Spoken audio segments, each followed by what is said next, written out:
허물과 죄악으로 죽었던 우리들을 그래서 예수의 십자가의 은혜로 살려주시니 감사합니다. 우리를 율법의 정죄 아래에 놔두지 않으시고 율법의 자녀가 아닌 은혜의 자녀 되게 하여 주시어서 이렇게 우리는 꺼져가는 심지와 또한 아버지 하나님 연약한 갈대와 같지만 그러나 후히 주시고 우리를 꾸짖지 않으시는 주님의 긍휼과 사랑 앞에 나올 수 있도록 은혜와 용기를 허락하시니 주님 앞에 나와 우리의 삶들을 다시 한번 내어놓고 주께 은혜를 구합니다. 사랑하는 성도들이 무거운 짐으로 또한 마음의 근심으로 나온 자들마다 주님께서 위로하시고 세임 주시고 용서하시고 새롭게 하여 주시어서 온전히 이 시간 다시 한번 성령의 음성과 능력을 경험하는 저희들 될 수 있도록 주께서 도와 주시옵소서. 주님의 말씀이 우리에게 능력이 되게 하시고 귀한 말씀을 통하여서 우리가 이 시간 귀를 열고 들을 귀 있는 자들이 다 들을 수 있도록 주여 도와 주시옵소서. 사단의 권세가 예수 이름으로 물러가게 하여 주시옵소서. 감사하고 예수님의 이름으로 기도드립니다. 아멘. 할렐루야. 오늘 우리가 나눌 하나님의 말씀입니다. 하나님의 말씀은요, 요한복음 8장 11절의 말씀입니다.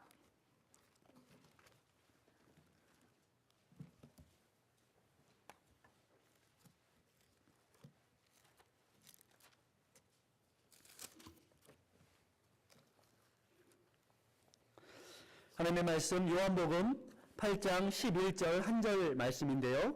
저와 여러분이 한 목소리로 크게 읽었으면 좋겠습니다. 시작. 대답하되 주여 없나이다. 예수께서 가라사대 나도 너를 정죄하지 아니하노니 가서 다시는 죄를 범치 말라 하시니라. 아멘. 할렐루야. 주님께서 오늘 누구에게 하시는 말씀이죠? 예, 저희에게. 근데 저는 오늘 나도 너를 예수님께서 하신 말씀입니다. 예수님께서 가늠하다 붙잡혀온 여인에게 나도 너를 정죄치 아니하노니 너도 가서 다시는 죄를 짓지 말라 이렇게 말씀하시는 그런 말씀 중에 나도 너를 이런 제목을 잡았습니다. 나도 너를 할 때 너가 가늠하다 붙잡힌 여인 같지만 실제로 저는 한 주간 그 너가 나이구나 하는 생각을 하면서 말씀을 보았습니다. 주님은 우리를 사랑하시고 용서하시는 분이십니다. 주님은 잃어버린 자를 찾아오시는 분이십니다. 감히 주님 앞에 고개를 들 수도 없고 설 수도 없는 죄인들에게 주님은 나도 너를 정죄하지 아니하노니 다시는 가서 죄를 짓지 말라라고 우리를 용서하시고 주의 은혜로 초대하시는 분이십니다. 에베소서 4장 32절에도 이러한 말씀을 따라 사도 바울은 에베소 교인들에게 서로 인자하게 하며 불쌍히 여기며 서로 용서하기를 하나님이 그리스도 안에서 너희를 용서하심과 같이 하라. 하나님이 너희를 그래서 예수 안에서 우리를 용서하신 것과 같이 하라 라고 권면하고 있습니다. 그러면서 사실 4장 32절 이전의 31절에는 그러므로 너희는 모든 악독과 노함과 분냄과 떠드는 것과 회방하는 모든 악의와 함께 이 모든 것을 버리고 이렇게 말씀하고 있는 것 같습니다. 여러분, 주님께서는요 그렇게 우리의 모든 모습들을 다 알고 계세요.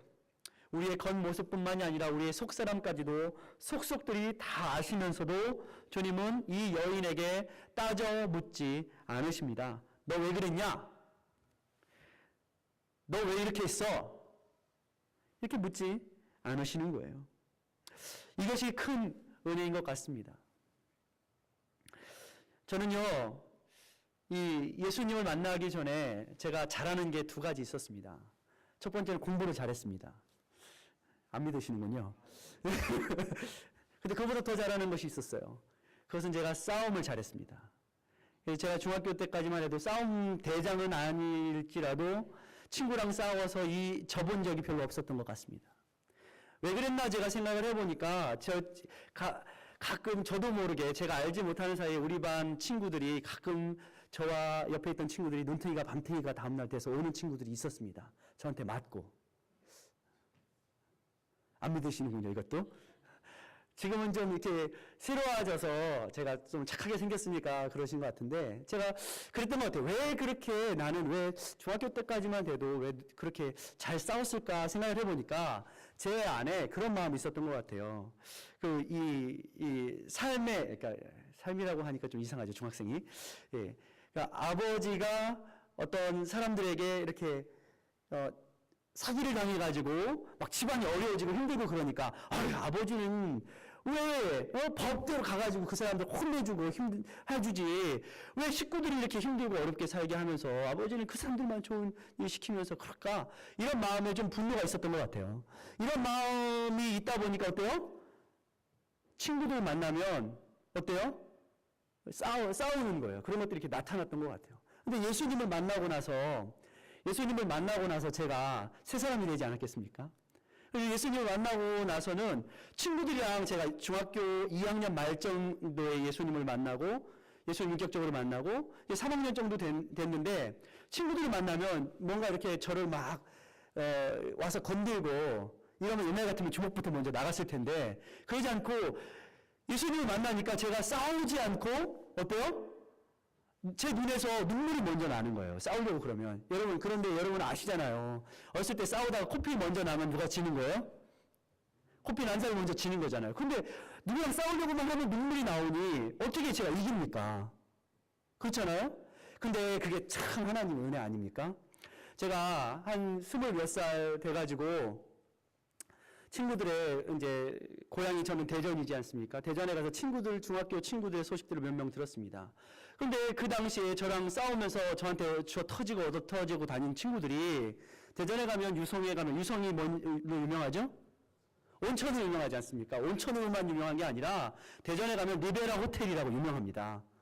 근데 그 리베라 호텔에 이 깡패 두목으로 저한테 얻어 터지던 친구들이 그 대장이 돼서 거기에서 이 뒤를 봐주고 있다라고 그러더라고요.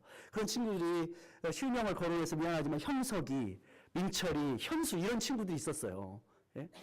제가 이렇게 생각해 보니까 하나님 나를 만나주셔서 나도 만약에 예수님을 못 만났으면 아마 그 친구들보다 더한 주먹쟁이가 됐을지 모르겠는데 하나님의 은혜다 하는 생각을 하면서 감사하게 되었어요. 제 안에 있던 그 마음 주님께서 찾아와 주시고 만나 주시고 새 사람 되게 해주셨다는 거예요. 참 감사하더라고요. 주님은 그렇게 나를 속속들이 잘 알고 계시더라고요. 내가 왜 그랬는가? 내가 왜 그랬을까? 오늘 본문에는요, 오늘 본문 말씀이 무슨 말씀인지 여러분 한 절만 읽어도 우리는 알지 않습니까? 무슨 말씀이에요? 가늠하다 붙잡혀온 여인을 바리새인과 서기관들이 예수님한테 끌고 와가지고 예수님한테 어떻게 하고 있어요? 자, 이 여인에 대해서 어떻게 하라고요? 예수님, 그러면 이 여인에 대해서는 뭐라고 말씀하시겠습니까?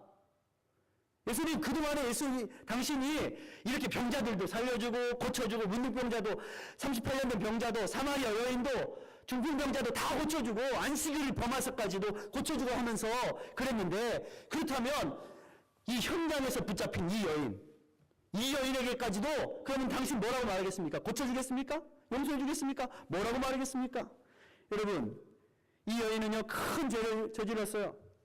잘못을 저질렀습니다. 죽어 마땅한 뭐예요?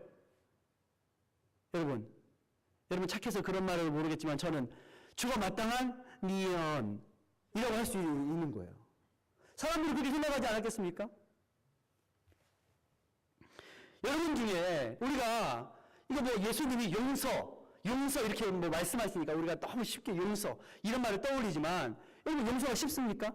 우리들 가운데 혹시 우리 중에 누가 한 사람이 다 가늠하다 붙잡혀 왔어요. 그럼 여러분은 어떻게 하겠어요? 여러분은 어떻게 하실 것 같아요? 너무 어려운 질문이어서 제가 객관식으로 문제를 내겠습니다. 1번 째려본다. 2번 먼저 죽이고 본다. 먼저 돌로 쳐 죽이고 본다. 3번 두고두고 고통스럽게 창피를 준다. 4번 용서한다. 5번 예수님께 데리고 가서 예수님 어떻게 하실 거예요? 따져 묻는다. 여러분 몇 번이십니까? 뭐 5번까지 객관식으로 됐지만 실제로는 사실 우리가 뭐 4번 용서한다 이렇게 뭐 우리가 정답은 알면서도 우리는 정답을 처럼 살아내지 못하는 사람들입니다. 우리의 모습은 어때요? 째려보든지 돌을 던지든지 두고 괴롭히든지 이게 우리의 모습이에요. 왜 바리새인들과 서기관들이 예수님께 이 여인을 데리고 왔을까요? 저는 이 성경을 보면서 왜 데리고 왔을까? 그냥 자기들이 알아서 돌로 쳐 죽이든지 말든지 하지 왜 데리고 왔을까? 생각을 해봤어요. 왜 데려왔을 것 같아요? 저들은 예수님께 봐보십시오. 자, 이런 죄인, 당장 붙잡힌 이 죄인도 예수님 용서하라고 하실 겁니까? 우리가 그동안에 법대로 하자고 했던 거, 그거 지금 예수님 틀렸다고 말씀하시겠어요? 어떻게 할 겁니까? 저들은 그동안에 자기들이 해왔던 모든 율법의 호소에 대해서 자기들이 정당하다, 맞다라고 얘기하고 싶은 거예요, 지금. 율법대로 해야 되지 않습니까? 법대로 해야 되지 않습니까? 죽여야 되지 않습니까? 우리는 그것을 지키기 위해서 이렇게 열심히 해왔는데 이 여인은 지금 가늠하다 여기서 붙잡혀 와가지고 이랬는데 예수님 어떻게 말씀하시겠습니까? 저들은요 이 가늠하다 붙잡힌 여인을 통하여서 자기들의 삶, 자기들의 그동안에 지켜왔던 그 율법에 대한 행위에 대해서 보상받고 인정받고 싶은 거예요. 맞습니다. 율법은 지켜줘야 되는 것이죠. 그러나 율법대로라면 그 누구도 우리 가운데 당해낼 자, 성해낼 자가 없습니다. 다 죽어야죠. 근데 본문에는 참 이상하죠. 이상하게도 간음은요, 우리나라도 지금 여러분 헌법재판소에서 판결이 났습니다. 간통죄를 어떻게 했어요?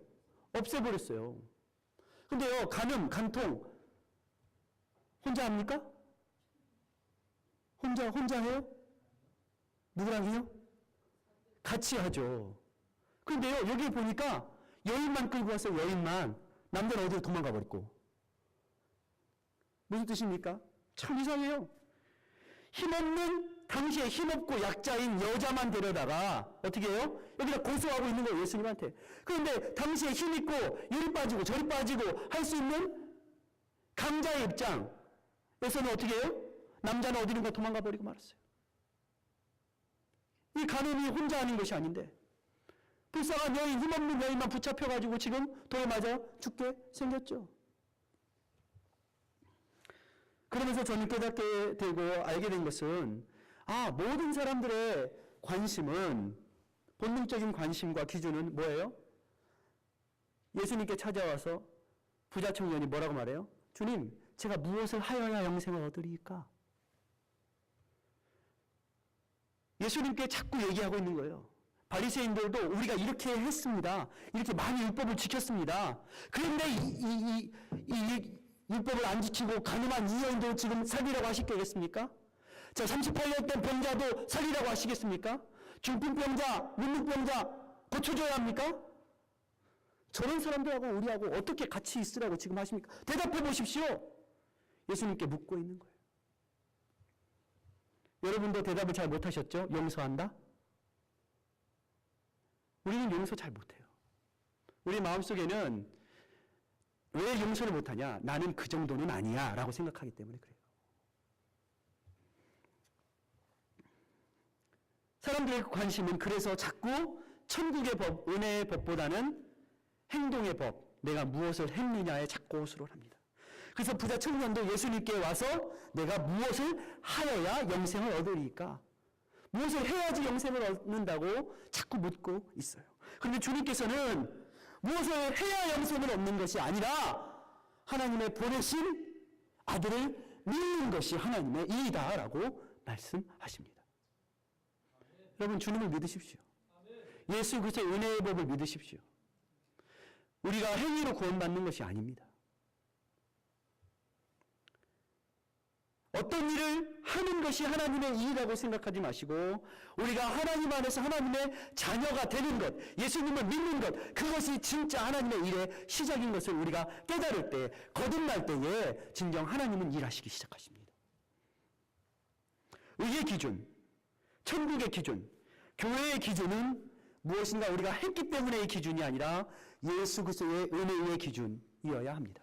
왜냐하면 율법의 기준으로라면 그 어느도 하나님 앞에서 죄인이 아닌 사람이 없기 때문에 그렇습니다. 모든 사람이 죄를 범하였음에 하나님의 영광에 이르지 못하더니. 성경은 분명히 말씀하고 있어요. 그래서 사람들은요 서로에게 자꾸 물어요. 바리새인들도요 어떻게 했어요? 나는 이 정도는 아니야. 난 요만큼은 했어. 라고 자꾸 얘기를 하고 예수님한테 그거를 인정해달라고 자꾸 호소를 하는 거예요. 내가 어찌 저런 사람이랑 같을 수 있습니까? 그런데 이것이 바로 우리 모두의 모습일 수 있다는 거예요. 사람들은 자꾸 내가 잘한 것, 내가 무엇인가 한 것에 대해서 의의 기준을 삼으려고 합니다. 그러나 예수님께서는 그렇게 묻는 자에게 분명히 그런 함이 아니라 빙의 법칙, 내가 누군가 하나님 앞에서 어떻게 거듭났는가, 어떤 존재인가, 예수님을 믿고 내가 은혜의 사람으로 자녀로 거듭났는가에 대해서 주님은 말씀하십니다. 여러분, 그러면요 봉사도 기도도 구제도 하지 말라는 것일까요? 죄가 더한 곳에 은혜가 더하니라. 그러니까 죄를 더 많이 져야지 은혜를 많이 받을까요? 그것이 아니죠. 예수 안에 은혜로 거듭난 사람은 아버지와의 관계 때문에 살아가기 시작합니다. 아버지와의 관계로 살아가는 사람은 눈치 보는 자가 아니에요. 눈치 보는 자. 여러분, 눈치 보는 사람은요, 항상 이런 아버지상이, 우리 아버지는 항상 100점 맞아야 돼, 100점. 100점 맞아야지 나를 인정해준 아버지야. 그런 마음속에 있으면 95점 맞으면 어떻게 될까요? 눈치 보게 돼요. 아버지 눈치 보게 돼요. 그럼 95점 맞으면 눈치 보게 되기 때문에 50점 맞아왔어요. 그럼 어떻게 돼요? 스스로 나가 죽어야지. 이렇게 생각을 하기 시작해요. 우리 주님은 그런 분이 아니라는 거예요. 우리 스스로를 찾고 하나님과의 관계 속에 내가 100점, 무엇인가를 해서 95점, 100점, 무엇인가를 해야지 아버지가 나를 사랑하신다라고 생각하지 마십시오. 주님은요, 우리가 무엇을 했건 안 했건 우리가 예수님의 은혜와 사랑을 인정하고 그 사랑에 용납받기를 원하는 모든 사람에게 은혜와 사랑을 베푸시는 주님이십니다. 할렐루야. 우리가 구원받고 은혜받고 자유함을 받는 데는 여러분 옆에 분에게 한번 물어보세요. 넌 뭘 했니? 우리가 뭘 했습니까? 하나님의 은혜 앞에, 하나님의 구원 앞에 우리가 뭘 했습니까? 우리 스스로는 자꾸 나는 최소한 가늠하다 붙잡힌 저 여자와는 다르다라고 예수님께 자꾸 그 여인을 끌고 가서 호소합니다. 그 여인을 끌고 가는 것은 뭐냐면 바로 율법에 호소하는 거예요. 율법에 따지자면, 율법으로 따지자면 저 여인보다 나는 낫다라는 거예요. 그런데 주님은 우리가 율법으로 살지 않고 은혜로 살기를 원하시는 거예요. 은혜의 자녀이기 때문에. 왜? 율법의 기준으로 하면 그 누구도 그 율법에 완성하고 100%인 자가 없기 때문에. 사람들은 그래서 자꾸 선을 긋고 나눕니다. 나는 저런 사람과 달라. 나는 저런 사람과 함께 할 수 없어. 나는 최소한 38년 된 병자는 아니야. 나는 소경이 아니야. 나는 절뚝발이가 아니야. 나는 문둥병자가 아니야. 나는 사마리아 여인이 아니야. 나는 창녀가 아니야. 나는 세리가 아니야. 어찌 감히 저런 사람들하고 나를 같이 취급할 수 있어. 나는 최소한 이렇게 했는데 금식도 하고 구제도 하고 11조도 하고 그러면서 여인을 데리고 와서 어찌하오리까? 묻습니다. 어떻게 해야 될까요, 여러분? 그들의 마음속에는 율법 아래에 있었던 바울은 쳐 죽여야 마땅하다라고 생각하면서 스데반을 쳐 죽였습니다. 스데반이 돌로 맞아 죽는 그 장소에 사도 바울은 사람들의 옷을, 피가 튈까 봐 옷을 들고 옆에 서 있었습니다. 그러면서도 마땅히 저들은 죽어야 된다라고 예수 믿는 그리스도인들을 쳐 죽이는 옆에서 미소를 짓고 있었습니다. 이제 성경의 다른 데로 한번 돌아가 봅시다. 마태복음 18장 21절과 31절에는 우리에게 예수님께서 이러한 부분에 대해서 잘 말씀해 주십니다. 마태복음 18장 21절에는 어느 나라에 왕이 있었습니다. 어느 종 한 명이 잡혀왔는데 지금으로 따지자면 오늘날로 따지면 1억 불, 여러분 1억 원이 아닌 1억 불. 1억 불이 얼마인지 저는 잘 모르지만 엄청 큰 돈이에요. 평생 우리가 돈을 벌어도 갚을 수 없는 그런 빚이 진 사람이 있었어요. 왕은 이 빚진 자에게 종에게 네가 모든 가진 것을 팔아라 갚아라 하고 있는데 가진 것이 없었던 이 종은 어떻게 했어요? 왕에게 무릎을 꿇고 제발 용서해 주십시오. 잘못했습니다. 빌었어요. 왕이 어떻게 했어요? 그 빚을 모두 탕감해 줍니다. 근데 이 종이 감옥에서 놓여서 집에 가다가 자기에게 1,000불, 1,000불 정도 조금 빚진 사람을 만났어요. 근데 그 만난 사람을 가지고서 어떻게 해요? 데려다가 너 빚 갚아! 하고서 멱살을 잡고 그를 감옥에 가두었어요. 여기서 주님은 말씀하세요. 너희가 진정으로 형제를 용서하지 않으면 나도 너희를 용서하지 않겠다. 무슨 뜻이에요? 우리는 많이 받았잖아요? 우리 많이 받았잖아요. 우리 은혜 많이 받았죠, 여러분. 할렐루야? 우리 얼마나 용서함을 많이 받고 은혜를 많이 받았습니까? 그런데 우리는 그 용서함을 많이 받았음에도 불구하고 우리는 형제들에 대해서 가늠하다 붙잡힌 여인이라고, 사마리아 여인이라고, 38년 된 병자라고, 중풍병자라고 그들을 어떻게 해요? 감옥에 가져다 가둡니다. 그러면서 주님은 너희가 진정으로 형제를 용서하고 사랑하지 않으면 나도 너희를 용서하지 않겠다라고 말씀하시는 거예요. 바울은 그래서 죄가 더한 곳에 은혜가 더하다라고 말하면서 그는 율법에 따라 바울은 어떤 사람이었어요? 흠없는 가문, 흠없는 학식, 흠없는 열심, 흠없는 행위를 다 주장할 수 있었던 사람이에요. 따지자면 세상의 기준으로 하면 바울이 1등 대장이 되어야 했어요. 그러나 사도 바울이 은혜로 거듭나고 예수 그리스도의 은혜의 법을 깨닫고 알게 되자 그는 입술로 고백합니다. 죄인 중에 내가 괴수라고. 스스로 깨달은 거예요. 누가 가장 많이 탕감받은 사람이라고요? 내가 가장 많이 은혜 받은 사람이구나. 사도 바울이 예수 그리스도의 은혜를 경험하고 나서 깨닫게 된 거예요. 그래서 사도 바울은 어떻게 살아갑니까? 예수 그리스도를 위하여서 헌신하고 목숨을 버리고 더 충성하는 종으로 살아가게 되었어요. 우리는요, 저와 여러분이 가장 많이 탕감받은 사람 아닙니까? 우리를 돌아보십시오. 우리가 사랑할 만하고 흠모할 만한 그런 모습입니까? 우리는 다 부족하고 연약합니다.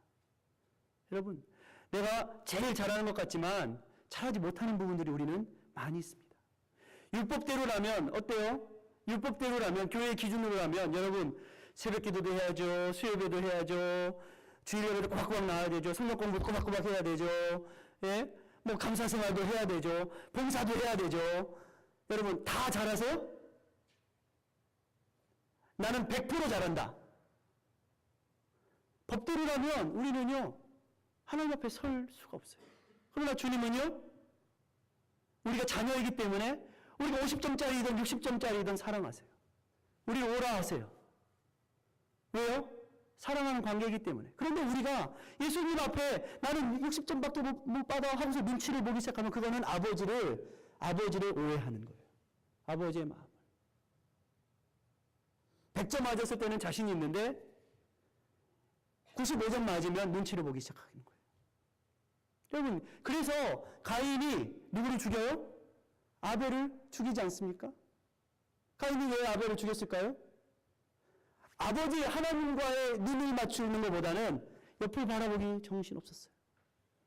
저 녀석 평소에 나한테 와가지고 양 몇 마리 갖다 주고 곡식 사가던 녀석인데 아버지는 쟤만 사랑해.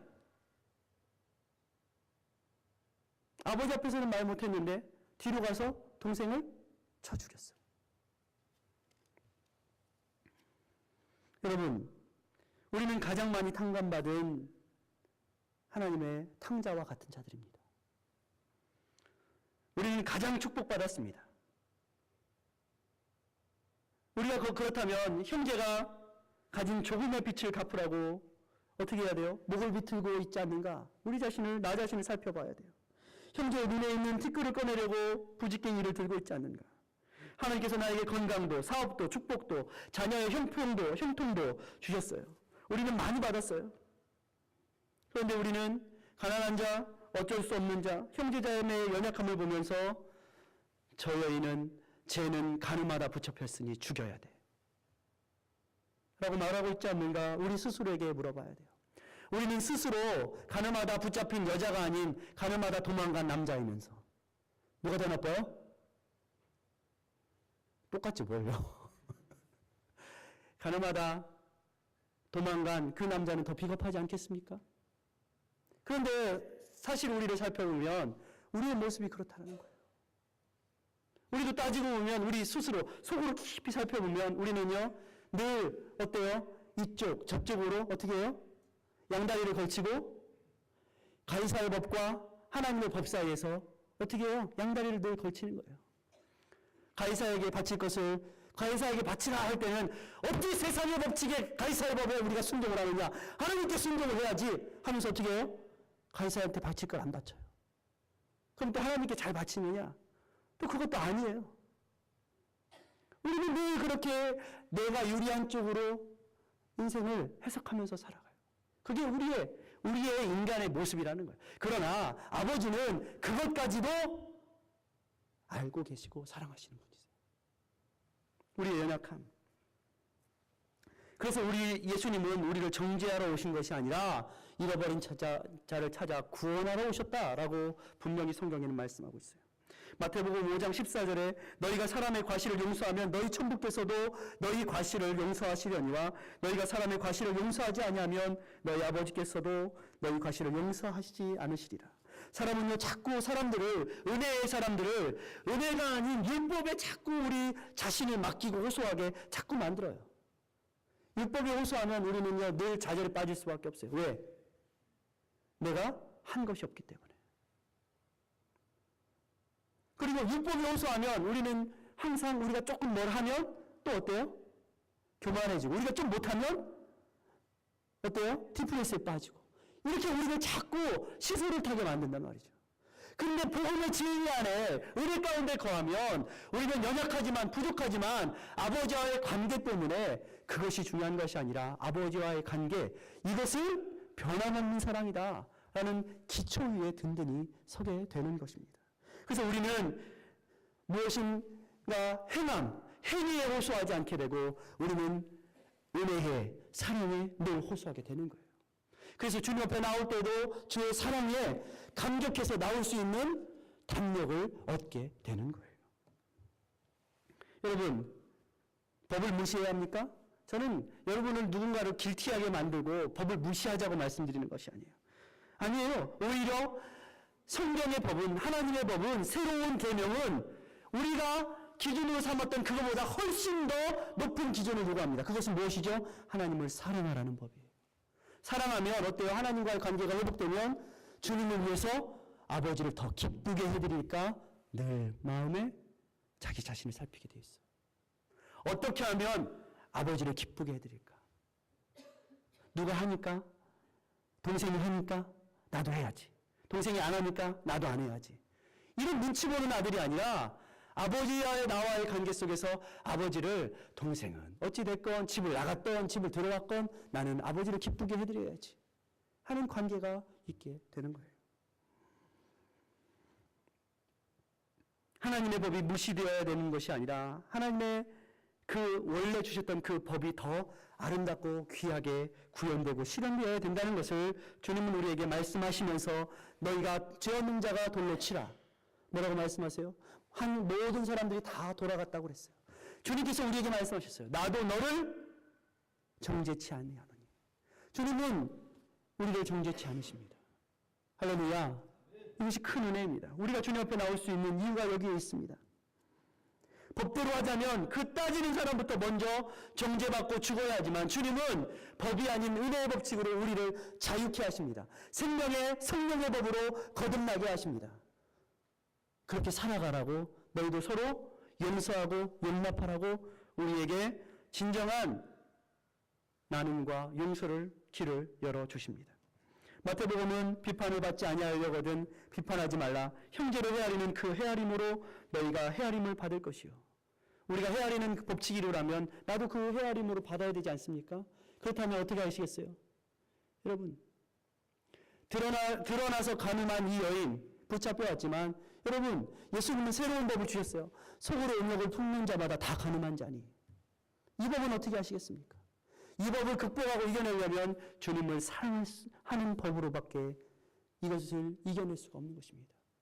아버지를 사랑하는 법. 세상의 빚은요, 세상 누구에게 빚져보십시오. 힘들고 어렵습니다. 그러나 세상의 빚은 사람을 노예로 만들지만 예수 그리스도께 우리가 빚진 자 아닙니까? 은혜의 빚진 자 아닙니까? 근데 이 은혜의 빚은요, 우리를 얽어매는 것이 아니라 우리를 자유케 합니다. 할렐루야. 이것이 우리가 예수 믿는 그 은혜와 감격인 것입니다. 바울은 부활의 주님을 만나고 이것을 깨달았어요. 그래서 고린도후서 5장 17절에 그런즉 누구든지 그리스도 안에 있으면 새로운 피조물이라 이전 것은 지나갔으니 보라 새 것이 되었도다. 여러분 이전 것들을 생각해 보세요. 여러분 나의 과거를 생각해 보세요. 저의 과거를 생각해 보면 어때요? 창피해서 얼굴이 붉어질 때가 많이 있어요. 왜 내가 그때 우리 친구들을 때렸을까? 왜 내가 우리 친구들을 눈탱이를 밤탱이를 만들었을까? 새로운 존재 거듭나게 되면 어때요? 존재만으로도 하나님께서는 우리 가운데 진정한 눈물의 샘을 터뜨리시고 우리 가운데 잔잔히 흐르는 은혜의 강물을 주시는 것이에요. 은혜의 강물은 나뿐만이 아니라 형제와 자매들에게도 부족하지만 우리가 하나님의 율법대로라면 다 죄인이고 다 죽어 마땅하지만 우리 너도 부족하고 나도 부족하지만 우리 그 부족을 서로 메꾸며 한번 살아가 보자. 이게 교회 공동체인 것입니다. 서로를 세우고 서로를 용서하고 여러분 사랑함으로 공동체를 세웠으면 좋겠습니다. 저도 부족하고요. 저도 연약하고 또 우리 모두가 다 연약하고 부족합니다. 그러나 주님께서는 잃어버린 자를 찾아 치유하러 오십니다. 함께 예배하고 함께 섬기는 그리고 함께 어떻게 하면 아버지를 기쁘게 해드릴까를 더욱 마음으로 힘써 노력하는 삶을 살게 우리 주님께서 우리를 초청하고 계신 거예요. 눈치 보는 사람은요 어때요? 아버지의 마음 율법대로 아버지의 100점 우리 아버지는 이 아버지에 대한 생각이 잘못됐잖아요. 우리 아버지는 100점짜리 아들만 좋아하셔. 율법을 100% 지키는 아들만 좋아하셔.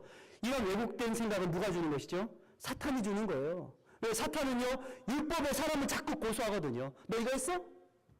사탄은 자꾸 율법에 너 이거 했어? 너 이거 했어? 너 지켰어?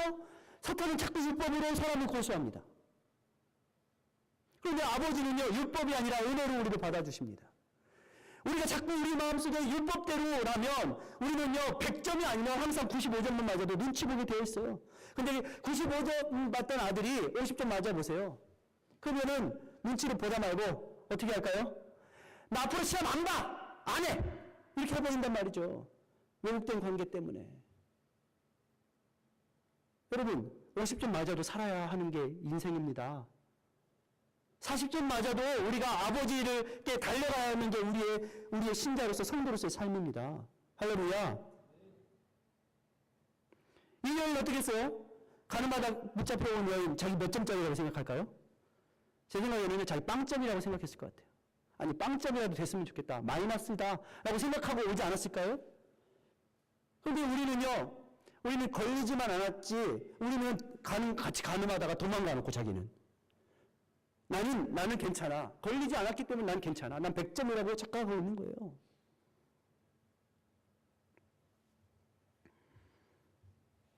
그러므로 주님은요 율법이 아닌 우리에게 새 계명을 주십니다. 새 계명.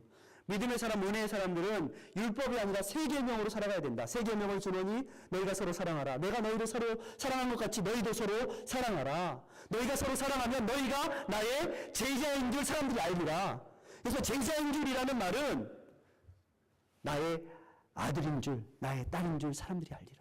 저는 이렇게 바꿔도 무방하다라고 믿습니다. 한 장로님이 지난번에 강연을 하시는데 이런 말씀하세요. 우리가 잘하는 게 중요합니까? 최선을 다하는 게 중요하죠. 예? 그러면서 한 예를 드셨어요. 저 63층 빌딩에서 보면 우리 다 2m 안 되기는 마찬가지입니다. 맞죠?